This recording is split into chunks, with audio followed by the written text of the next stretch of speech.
জাগি উঠিছে। মানে ইমান দিনে ভুল বুজাবুজি আছিল যে ভাৰতীয় জনতা দল মুছলিম বিৰোধী, কিন্তু এতিয়া মানুহ বুজি পাইছে যেটো নহয়।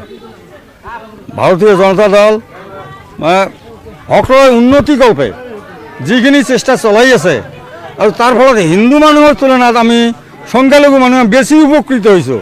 যিমানবোৰ আঁচনি দিছে আজিলৈকে বেছিভাগ আমিয়ে পাইছোঁ। সংখ্যালঘু সম্প্ৰদায়ৰ মানুহ বেছিভাগ আঁচনি পাইছে। চাকৰিৰ পৰা আৰম্ভ কৰি যিমান আঁচনি দিছে প্ৰতিটো ক্ষেত্ৰতে সংখ্যালঘু মানুহে বেছি বেছি পাৰ্চেণ্টেজ পাইছে। গতিকে আমি এই চৰকাৰৰ ওপৰত খুচি নৰেন্দ্ৰ মোদীয়ে ডাঙৰীয়াৰ নেতৃত্বত যিমানবোৰ আঁচনি দিছে আৰু আঁচনিবোৰ ঠিকে ঠিকে প্ৰতিফলিত হৈছে। আমি আঁচনিৰ পৰা বঞ্চিত হোৱা নাই। আমি আগন্তুক বিধানসভা নিৰ্বাচন আহি আছে, আমি আশা ৰাখিছোঁ যে আমাৰ উত্তম প্ৰসাদ ডাঙৰীয়াকে দিয়ক বা যিকোনো উপযুক্ত ব্যক্তি